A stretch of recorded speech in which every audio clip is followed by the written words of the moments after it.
And I would say to the person listening right now, I would say that whatever you've walked through in life, even what you're walking through right now in life that may seem very painful, God is going to take that, turn it around, and use it for something so powerful and so amazing. It's even going to shock you. And so I wish that somebody would have done that for me. Um, but yeah, that's what I would tell myself.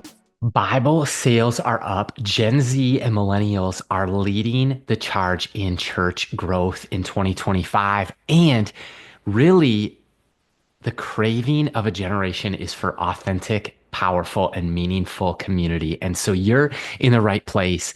If you're up for a conversation like that, I'm Josiah Kennealy. Welcome to the Young Adults Today podcast and YouTube channel. We're joined today for a conversation by Mike Alvarez. Mike serves as the young adult pastor at Calvary Church in Naperville, Illinois, and God is on the move in Naperville and across the country. We talk about the power of authentic community. It's really what the next generation is looking for. Yes, truth. Yes, wisdom and transformational relationships around them.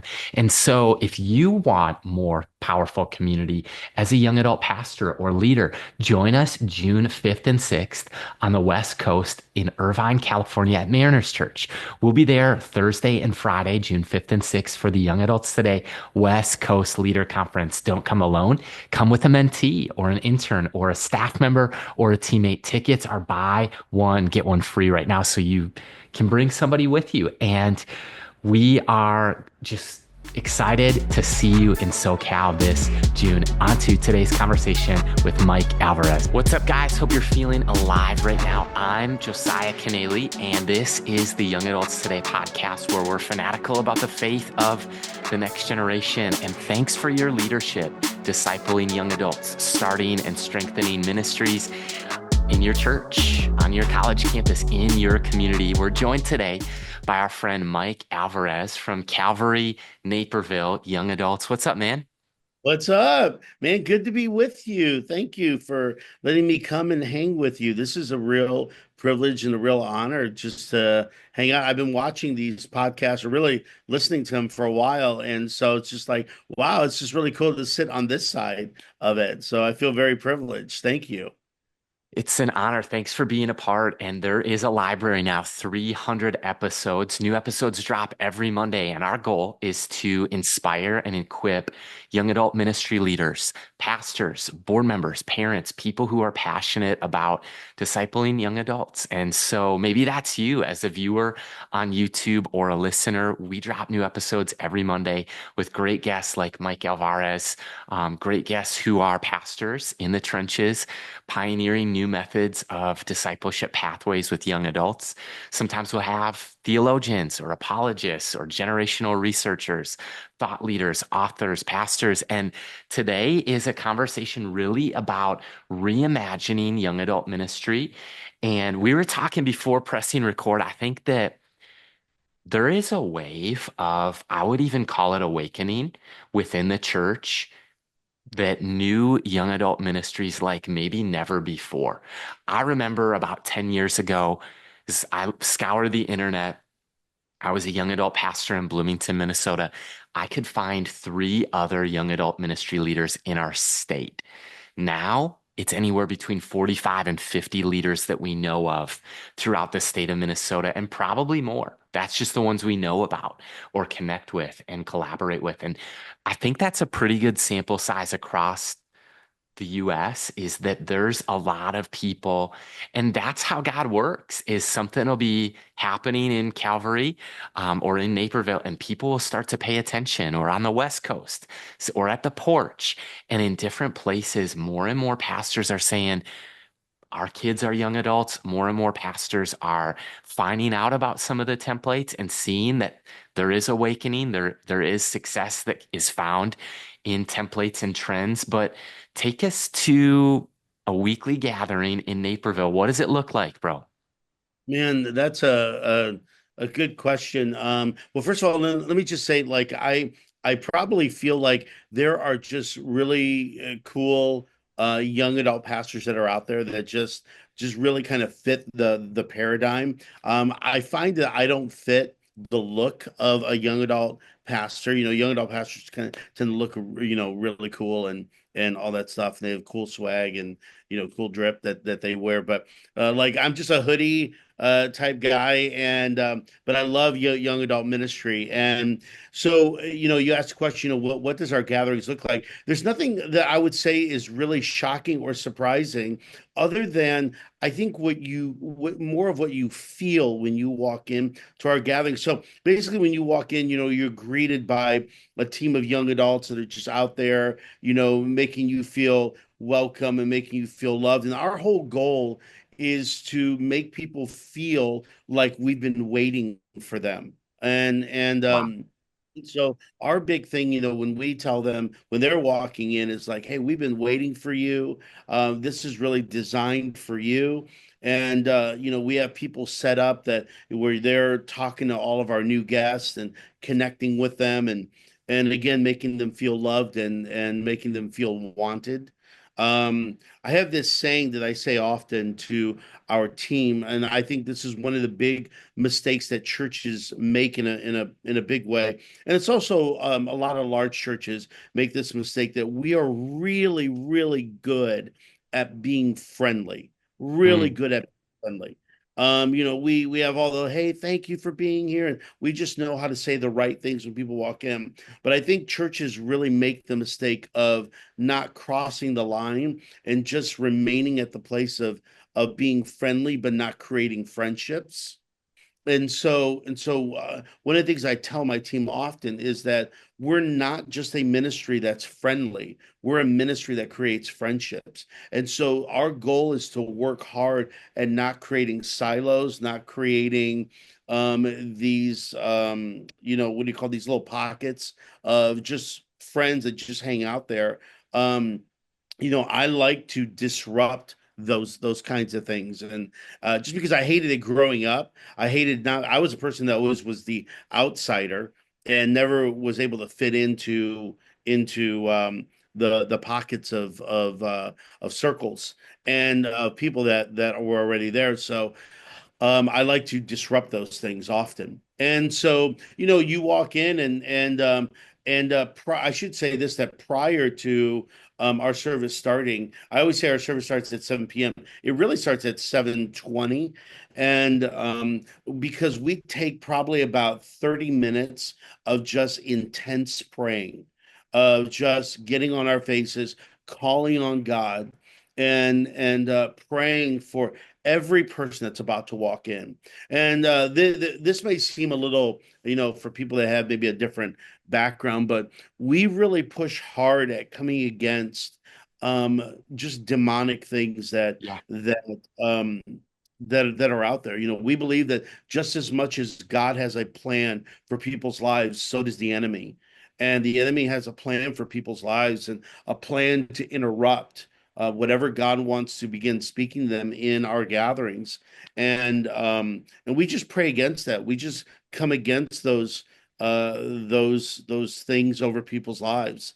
And and so we spent a lot of time praying, a lot of time calling on the Lord, a lot of time laying hands on seats that represent people that are about to walk in.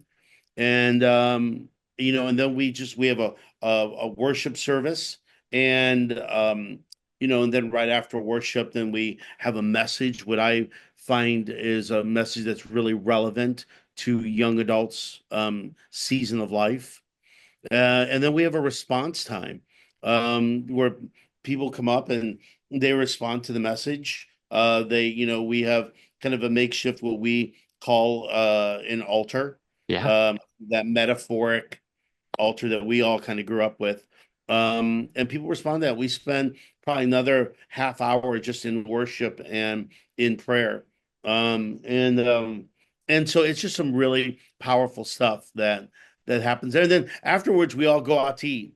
We end up at a restaurant and we're there till about midnight, 1 o'clock in the morning.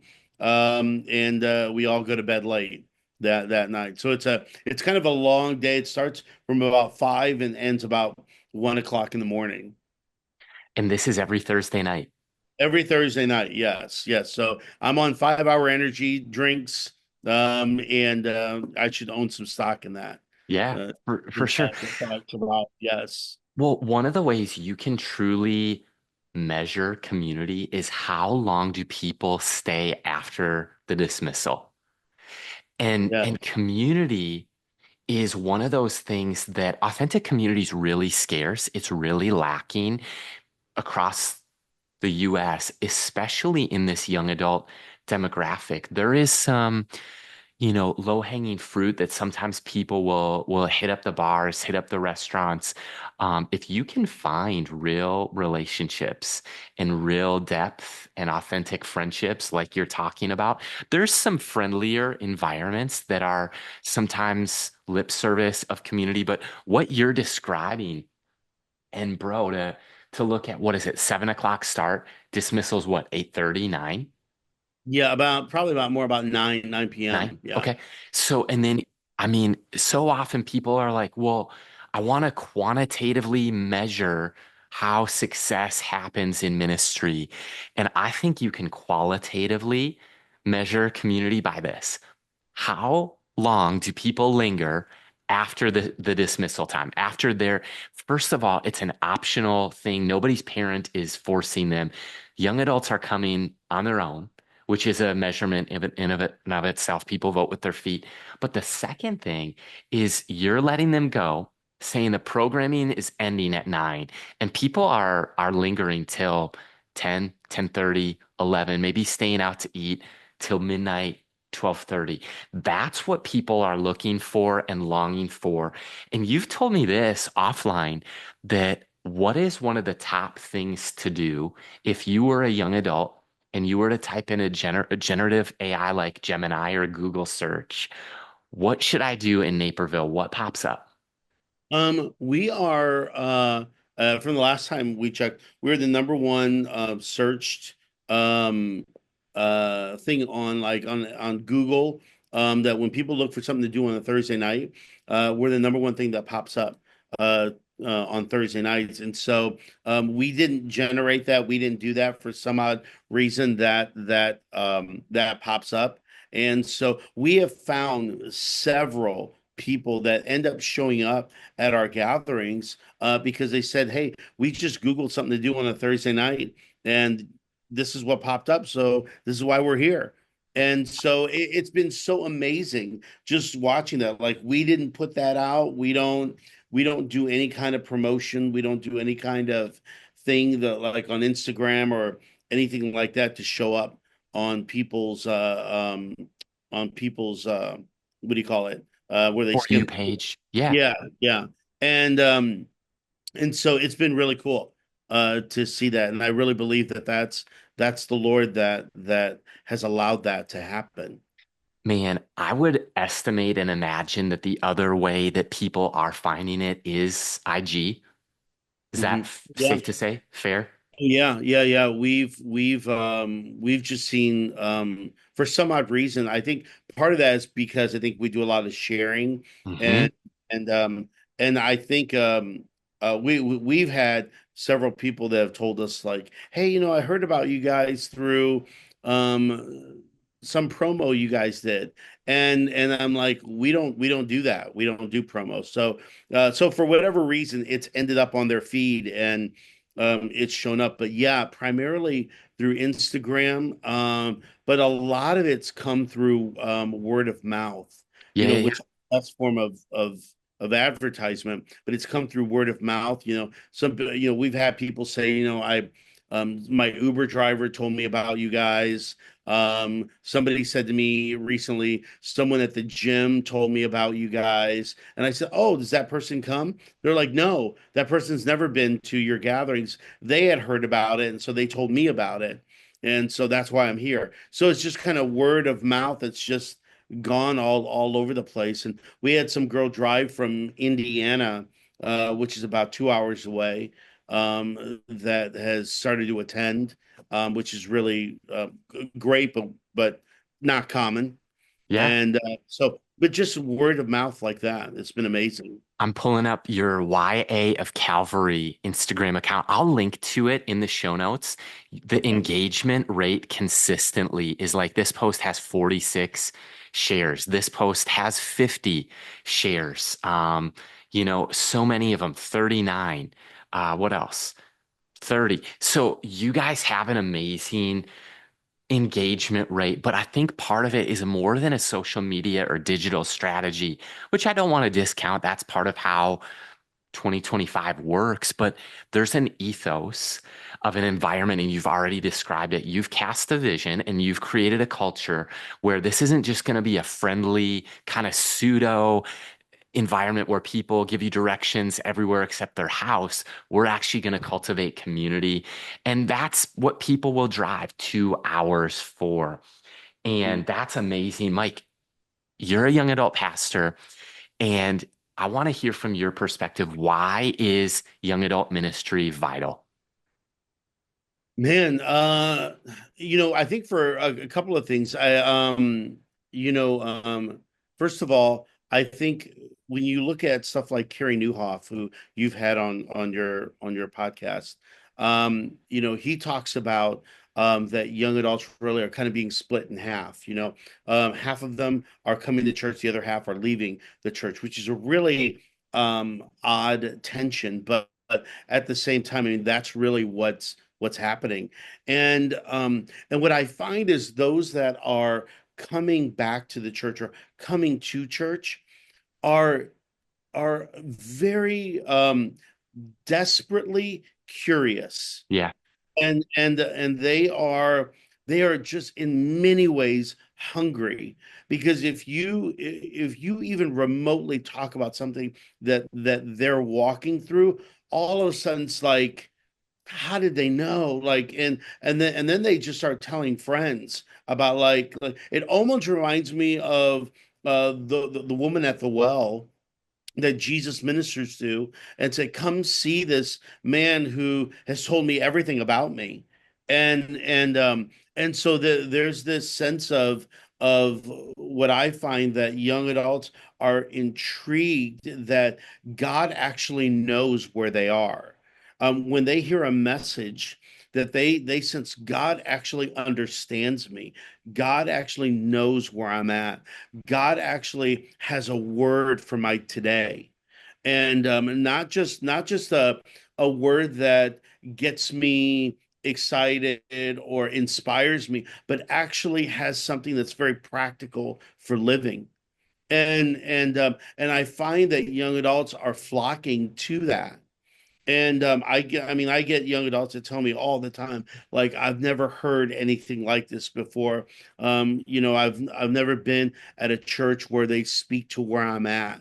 And it's so fascinating. It just brings tears to my eyes at times, because first of all, I'm grateful that God has allowed for me to be at the forefront of it, but at the same time, where I'm seeing young adults, just their lives change, and God is changing literally the trajectory of their life, so that they are now becoming strong Christ followers.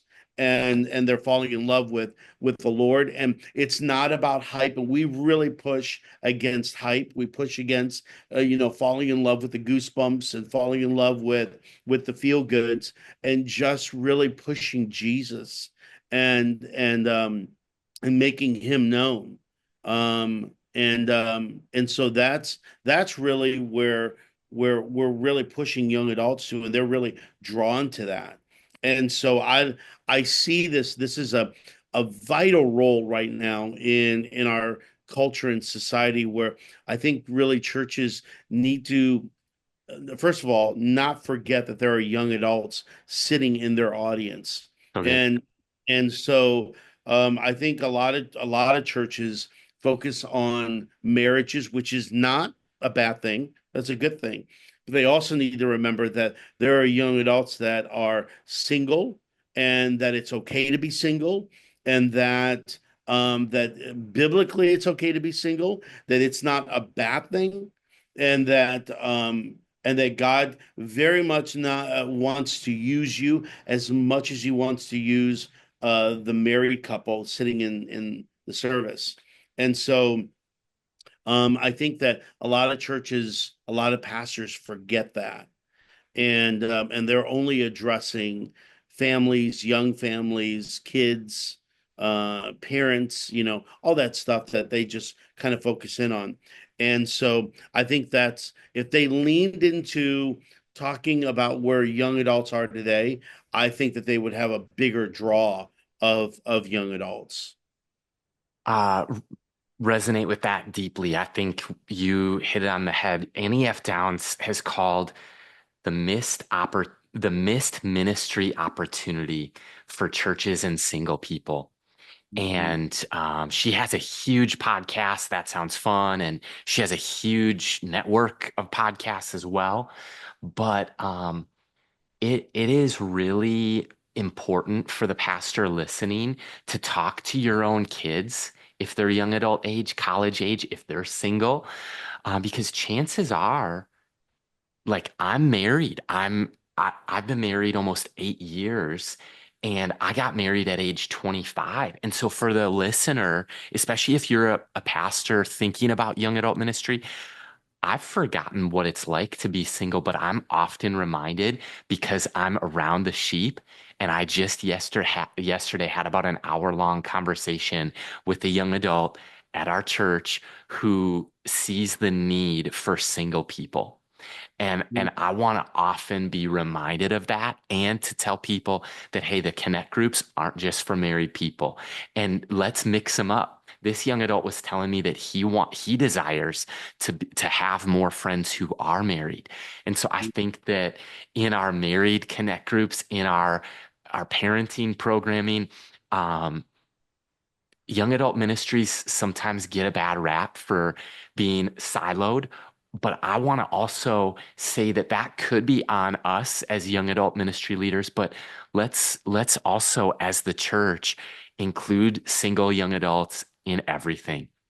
And single adults, like there is room for you and there's a space for you and there's spiritual gifts that you have. And we need you and you need us. And that is this beautiful thing called the body of Christ. Now, the reality of the power of authentic community, Mike, is that in my experience of observation, most young adult ministries are led by those who've experienced the power of authentic community in their own life. Is that the case for you? Oh yeah, yeah. I mean, I think in many ways it I experienced both sides of this. I think it reinforced a lot of what I do and a lot of the culture that's been implemented into young adult ministry here at Calvary is because I mean, growing up, I grew up in a home where we moved. I moved over 30 times. Did you Um, really? yeah, grew up in a Wow. single parent home. Wow. Dad left when I was about 3 years old. Wow. My father was married, and this is a whole nother story, but was married to five other women at the same time, was married to my mom. And so had multiple families around. We didn't know about it, but anyway, it made for a volatile Yeah. situation. Yeah. And because I longed for home. I longed for what it meant to be a part of a family that I didn't my mom who I have an older mentally challenged brother. My mom spent a lot of time with him, so I in many ways grew up very much kind of an only child. Um, and so I just longed to be a part of community. I longed to be a part of a family. And when I went to college, I attended Central Bible College in Springfield, Missouri, and it was the first time I'd ever experienced a community living with a group of guys that almost in many ways became brothers Yeah. and extended brothers. And I stood they're friends to this day, 20 some odd years after school. And so I have in many ways always searched for Mm. home. Mm. And I've always searched for creating home and creating a place that said that even if I wasn't the leader of that ministry, could I still attend that? If I wasn't creating the culture, if I wasn't spearheading that whole thing, would I want to attend it? If I wasn't in charge of it. And so my whole thing is, how do I create home? How do I create a place where people that are outsiders become insiders, people that are disconnected become connected, people that don't have a voice now have a voice. And and um and so it's all about just creating that place of home. The Bible talks about that. I think it's in the book of Psalms that God puts the lonely in I families. was just thinking of that, Mike. So Yeah. powerful. And so that was my life as a kid growing up, was that I was just a very lonely kid. And so my desire is just like, man, I just want family. I just want people around. I just want to create that level of intimacy in what we do. And I strive hard to lean into that when we have our gatherings, when we do pop-ups, when we do different things that happen in our ministry. How do we create that feeling of intimacy, that feeling that says that I know you and you know me, and we're just, I know we use the phrase doing life together, but really just getting into people's lives, like getting our hands dirty, involved with other people, that you are not doing life by yourself. You're not designed to do life by yourself, by the way. I always tell people our names indicate that we're not supposed to do life by ourselves. Like my first name is Michael. Michael tells you I'm an individual. Michael tells you that I have individuality and all that. But Alvarez tells you that I actually belong to a bigger tribe of people. You may not know who they are, but there's a whole clan of Alvarezes that exists that tells you that I'm just indicative of my name. I'm supposed to be a part of a bigger community. And God has designed us by virtue of our names, tells us that we're supposed to be a part of something that's much bigger than us, but we're designed to be a part of family. And so for me, that's something that I very much lean into as hard as I can. Not we haven't done it well, but I would say that we are working on it right now. For sure, as wounded healers, what God often does is takes our wounds, heals them, and allows us to minister wholeness out of our own brokenness. Yeah. And you'll see it with people who have overcome mental health challenges and experience breakthrough and freedom from bondage, that then they become a wounded healer and they can minister healing through the power of the Holy Spirit out of their own pain. And for you, that loneliness, thanks for going there. It is a beautiful depiction of what God tends to do is uses our deepest pain as a microphone that others can relate with. It's not our success stories that people really are drawn to or enamored by or relate to in any sort of way. It is that authentic wounded healer openness about here's what God's done for me. This is my testimony. And man, I see, Mike, why hundreds are drawn every Thursday night to Calvary YA and the YA in Naperville. It's really beautiful. And let me ask you this. What is needed of a young adult pastor? Do they need to be the hero? Do they need to be the do-it-all leader? What is their role? Yeah. For me, I came to the conclusion several years ago that I struggled, and maybe some of the listeners here struggle with this too, especially as a spiritual leader, as a spiritual person leading people, was that you put on the pressure on yourself. You wear this pressure that you feel like you have to have all the answers to people's questions. And so sometimes you don't have all the answers, you're making up stuff so that you feel like you're contributing or something like that. But I realized several years ago that I needed to stop having all the answers. I needed to start having all the questions. and just almost turn it on its head and really turn more as we talked about this a little bit ago, that turning more or less as a hero to people and more as a guide to people. And I find myself more of a guide to people than someone's hero. I don't need to be their hero. I don't need for them to look at me and pat me on the back and say, wow, Mike, thanks. You know, what I just need to be is just someone's guide along the way. I was telling you this, that Donald Miller has written several books, and one of the books he's talked about is a book called Story Brand, I believe the Yeah. name of the book. Yeah. Yeah. Yeah.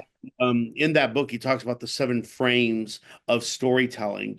It's not all of them, but he's condensed it to seven frames of this. And one of them, he talks about the that every story has a protagonist, or I'm sorry, an antagonist and a protagonist, which is the hero and the villain. He goes, but in every great story, there is always a guide Yeah. in the story, Yep. right? For John McClane, he talks about in what was the movie? Oh crud! It's a Christmas movie. No, people would contest that. But it was Die Hard. Die Hard. John McClane has the police officer at the bottom of the Nakatomi Plaza. Doesn't have a significant role, but enough of a role that keeps John McClane sane in the building because he's a guide. He's guiding him. He's keeping his morals straight. He's keeping his focus straight. You have Frodo in Lord of the Rings. He has Gandalf, who is this, guide in his life that's keeping his focus, Totally. you know, and and so in every great story, there is always the villain, the hero, and the guide. And so for me, and this is just for every leader that's listening, every leader that's watching, you are a guide to people's stories. Yes and Um, amen.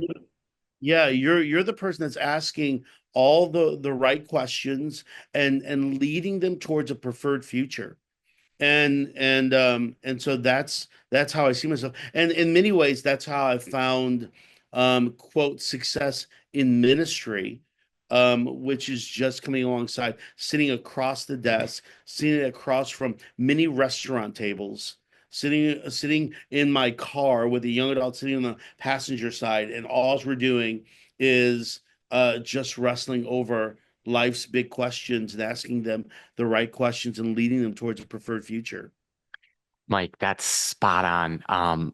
I had the same pastor, Jerry Stranquist, for like 26 years of my life. Grew up at Cedar Valley Church where he was the pastor, and then he hired me right out of North Central University to lead young adult ministry. And to this day, we're a faith family. And one of the things that for probably close to 12, 15 years, anytime I've picked his brain about young adult ministry, he would share a variation of the same thing, not because he forgot that he's told me it, but he was really trying to say something. And it's only recently that I've uncovered what he was saying. And he would name somebody that started a young adult ministry who loved to preach.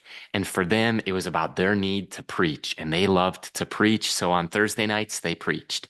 Then they tried a second stab at young adult ministry years later. And this guy loved to lead worship and sing, strum the guitar. And for him, it was about, the glory of God and singing songs. And then he talked about the style of the vision for young adult ministry that he had. And it was about community and people's need. And what he was saying is that the young adult pastor doesn't need to be the best, it doesn't need to be the next Christian Stanfill with passion music, although great guy, love him, great story, um, great worship leader. It doesn't need to be the next Levi or JP or Louis or Sadie Rob Huff as far as communicating.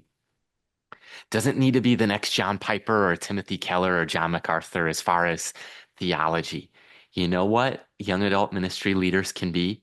What you just said, a guide, AKA part life coach, AKA ask a lot of questions and listen actively. And then you said it too, a storyteller. And I think that if you can pair a great guide with somebody who's able to share stories, and Mike, I hope you do this because you have stories of your own and others finding community. I'm just thinking for the young adult pastor out there, you know what would work is to type on Instagram launched threads and say, hey, if you're a young adult looking for community in Minneapolis, St. Paul, and the Twin Cities, we got something cooking for you. If you're an 18 to 30-year-old in Naperville, Illinois, or want to drive here, we got something cooking for you. And then the other thing is the Instagram even calls them stories or reels. If you can capture and become a storyteller or allow young adults to share their own story, sitting in the parking lot, Googling, hey, what should I do on a Thursday night? And I showed up here and this is where God met me. And I found friends and I found authentic relationships that's so scarce in our world today, that's so lacking in my own life, and that's so hard to come by. That is what people are looking for. And if we can create the Christian community, the type of community that in Acts 2, I mean, what young adult, Mike, wouldn't want to be a part of that? Oh yeah, yeah. Here's the other thing I would tell you too, Josiah, is that one of the things I see often is that in young adult ministry, and really this is just more next gen ministry. One of the things that we spend a lot of time doing is we spend time preparing young people or preparing people for a particular job in the future, and so, we kind of identify them with a particular career. We're pushing them towards a career, go to college, get this career, and all this stuff.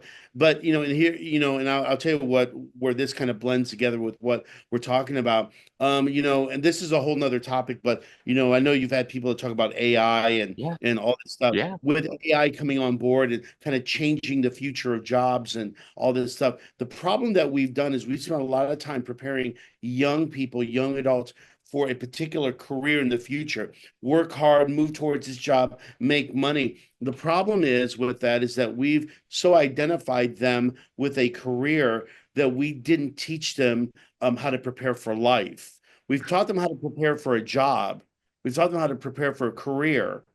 We taught them like, hey, you need to work hard in some ways, but we've not taught them how to prepare for life. And the problem is that when young people are living under you or learning from you, that our goal as guides, as leaders, is to help them prepare for life and set a biblical foundation for life. And so this is what pushes them towards that.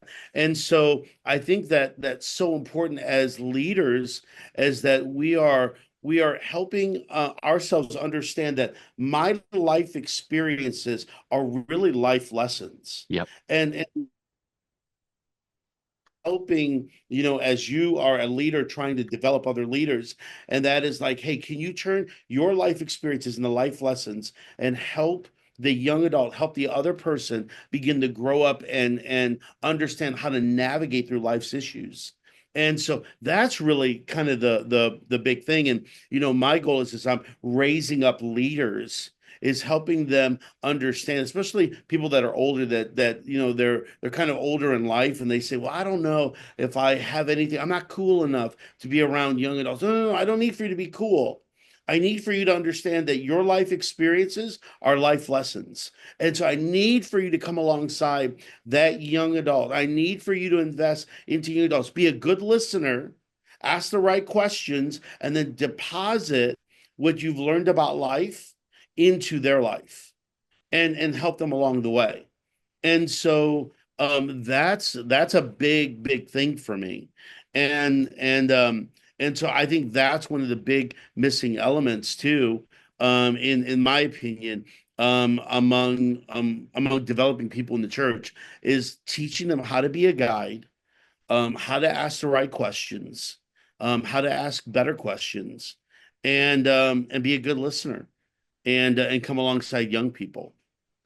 And so You it's are you are dead on the money. Dead on the money because, The reality of the world today that we live in is the how-to has become so oversaturated that you can quickly figure out how to fix your car, your transmission's leaking, build a fence, cook a meal. You could turn to TikTok and YouTube and be desperately lonely. And how God's designed the church is this beautiful protege program of raising up disciples, raising up future leaders. And I could see why college students for more than a decade have been complaining how, you know what, the church has not taught them how to thrive as a young adult in life, how to function as an adult, whether that be to vote, to, buy a home, to do more, like fix something, plumbing. There's a whole host of things, right? And man, with the reality of even building a budget or making friends, these are lost arts that you can get, in the algorithm of the how-tos, but you're really missing it. And it's the life on life. And Mike, it's so, so good. Are you up for the 5 and 5? We put five Oh final yeah, minutes on the clock I and can't a believe little we're bit. at this point already. It's it's been riveting conversation about AI, the power of authentic community, and just thanks for who you are, man. That's a deep, deep download masterclass in discipleship, that last response you just gave. So, five rapid fire questions. The first one is, what's one piece of advice that you give young adults all the time that if you could tell every college student or young adult one thing, what is it? Um, what is the one thing? Really, it's more about kind of coming back to what we had talked about um a few moments ago, that especially them being single, that singleness is not something that you try to get rid of. It's not something that you try to solve. But it's a purpose to embrace. And so right now, as you're single, and even in there in the dating relationship, I don't consider that, and that's a whole nother conversation. But I consider them still in that single stage, where I'm just like, hey, you need to discover what your purpose is in life and what God has for you. And so, but I especially emphasize this with single people, that it is something that God has for you. You are in this season, and God is trying to talk to you. He's trying to navigate your life. He's wanting to speak into your life. So listen to what the Lord is saying to you, and begin to find your purpose in this. If you could tell your 20-year-old self something, what would it be? Um, I would say that one day, all of my pain in life will one day be life lessons that will help navigate the next generation of people. I wish that somebody would have sat me down when I found myself in, when we were found ourselves in moments living in homeless shelters or living in our car, Mm. which is what we did a lot. Did that someone would have sat in the back seat with me and put their arm around me and said, Mike, one day your life, everything that you walk through in life, it's going to matter, and it's going to make a difference. And I would say to the person listening right now, I would say that whatever you've walked through in life, even what you're walking through right now in life that may seem very painful, God is going to take that, turn it around, and use it for something so powerful and so amazing that's even going to shock you. And so I wish that somebody would have done that for me. But yeah, that's how I would tell myself. Thanks, man. That's beautiful. Really beautiful. Complete this sentence with me. You'll either become, Uh, you will either become someone on accident, or you will become someone on purpose. what does that mean? That's a saying that. That's a saying that I say often to our young adults, and over in every message before I preach, I talk about really you'll either be anybody on accident or you will become someone on purpose. That there is an 80-year-old person living inside of you, begging you, praying for you, pleading with you to lay all the right foundations in your 20s so that you have lesser regrets in your 30s, 40s, 50s, 60s, and so on.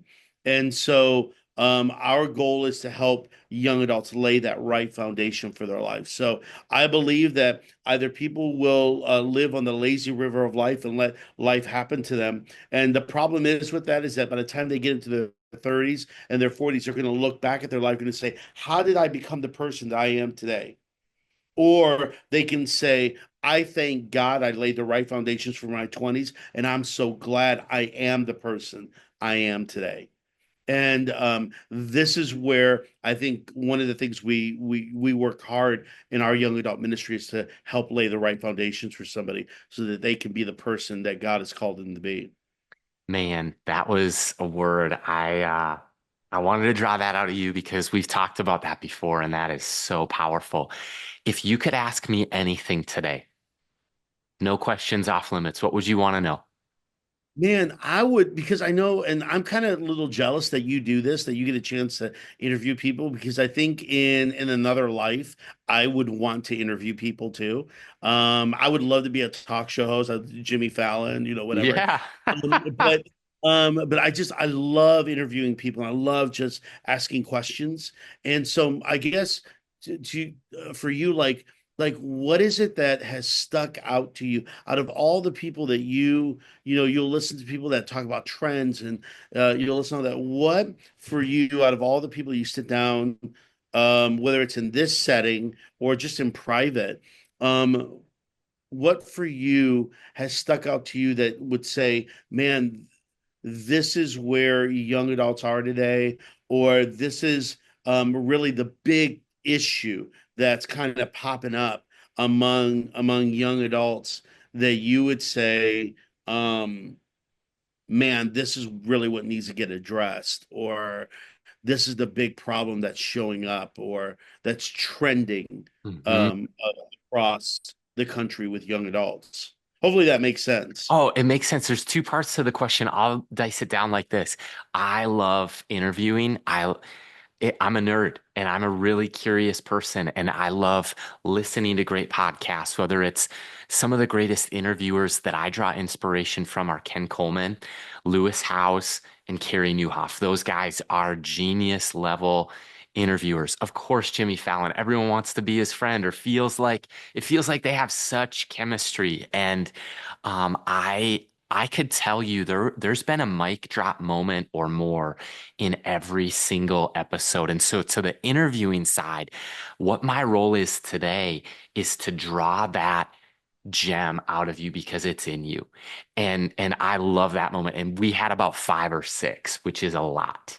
And there's the moments where even Opus Clips or AI can help you find those viral moments. But that that's really, and Mike is a great interviewer that she couldn't be with us for this one, but about 99% of the time we're doing this together and get to tag team. So I love those moments and I love interviewing. I get to interview two friends at a dessert reception tomorrow night. And I can't wait. The questions are written, but there's off script is okay too. And so I'm curious and I love drawing out greatness from people and pulling that gold out of them. It's like mining for gold, right? And then so man, and then on young adult side, the trends, man, there has been such great moments with Carey Nieuwhof or David Kinnaman, Kara Powell, George Barna, yourself. I mean, 300 plus episodes, but to zero in on where are young adults today, they are looking. You use the word hungry. I would tend to say dead on the money, and people are drowning in information, drowning in content, really, Mhm. of Instagram, podcasts, YouTube, TikTok. They're drowning in it. And not to diminish the value of a conversation like this one or a reel or a post, but people are drowning in information, but longing for friendship. They're longing for a mentor. They're longing for what Paul writes about of mothers and fathers. And you have a lot of teachers, maybe even thousands of them, but you lack spiritual mothers and fathers. And so I don't know if that's new under the sun, but it's certainly, so where are we today is I think we have this amazing obligation meeting opportunity to create community, to curate community, to cultivate it. And there's a generation that's waiting on that, waiting on that. Kicking it back to you. You've been a part of just about everything in 2025 with young adults today, from coaching communities, this podcast. You've been a part of the March Leaders Conference, been a part of the digital conference. What value has this community offered you, or could it offer a listener today? Yeah. Yeah, I think one of the things that that has it's really offered to me is just we and again we did, kind of talked about this a little bit before, but in youth ministry there's generally a network of youth pastors that they have a community of people that I like the word you use the word tribe. There's this a tribe of youth pastors that get together, and and that's almost kind of easy for that to happen. But in young adult ministry, you really don't see that all that often. And so I have found that where you find these pockets of young adult leaders and directors and people that just have a heart for that demographic that are coming together and having conversation and really wrestling through navigating what young adult ministry looks like, how it's shaping the future of the church. What does the future of the church look like? And really, the future is now in many ways. So, what does that look like? How is it influencing it and reshaping it even today? And so, you're having these conversations that are happening, which has been so beneficial to me, and the relationships that have come out from it have been really, really cool and really enjoy that kind of that brotherhood, sisterhood that has developed from that. So it's been really good. And I would say to anybody who's listening that you find yourself in this position that you are ministering to young adults, this would be a great community to be a part of and to have conversations that you probably normally wouldn't have with just kind of journeying down by yourself, but you're collectively with people. So I'd love to meet you. I mean, that's I love meeting new people anyway. So yeah. It's incredible, man. You're a gift. Your friendship is a gift. Your involvement, you're a key stakeholder and a part of the Young Adults Today community and family. Really grateful for you, for your time today. And man, if you are listening, plug in with Young Adult Ministry Leaders Community, and we'd love to meet you soon. And the last thing, continue to cultivate and create like what we're experiencing here, what you've experienced in your own life as a leader, listener, viewer. Create that for others in the next generation as well. You're listening to the Young Adults Today podcast. Hey everybody, this is Micah Kennealy again with the Young Adults Today. If you are loving the Young Adults Today podcast, you are going to love the FYI podcast. If you're between the ages of 18 to 30, we come alongside those people who are longing to get some of those questions answered about adulting, life, faith, finances, and so much more. So tune in. You can give us a direct message. If you are between the ages of 18 to 30, have some amazing questions. We want to point you not only to Christ, but to the Word of God and Scripture that can hopefully help navigate some of those big questions that you are currently up against. Mike and I often say here that this isn't just a podcast or a conference. This is a community, and welcome to being a part of the Young Adults Today community. Two ways that this year you can get plugged in deep and fast. First of all, come to the Young Adult Weekend, May 16th through 18th in Alexandria, Minnesota at Lake Geneva Camp. There'll be hundreds of young adults going after Jesus in worship, growing together in godly community. Vince Parker from Life Church with Craig Rochelle will be our speaker, as well as Emmanuel Live is going to be leading us in times of worship. There's going to be breakout sessions, free time. It'll be really an amazing time, and it won't be the same without you there. So bring your young adults and your ministry. We'll see you May 16th through 18th. You can sign up in the podcast description. Go to youngadults.today/the-WKND, and it's for the weekend. Then also, June 5th and 6th, join us at Mariners Church in Irvine, California for the West Coast Leaders Conference. This is our third year in a row doing this event, and this is an amazing community of young adult ministry leaders from across the U.S., but especially from the West Coast. We'll be visiting Thursdays at Mariners, which is a couple thousand young adults lifting up the name of Jesus, glorifying God on Thursday nights. It's their weekend service and young adult service at Mariners Church as a part of the conference. There's a special experience for you. We will have an amazing conference, but again, space is limited, so be sure you sign up at youngadults.today/west-coast-conference, and the link to do so is also in the podcast episode description.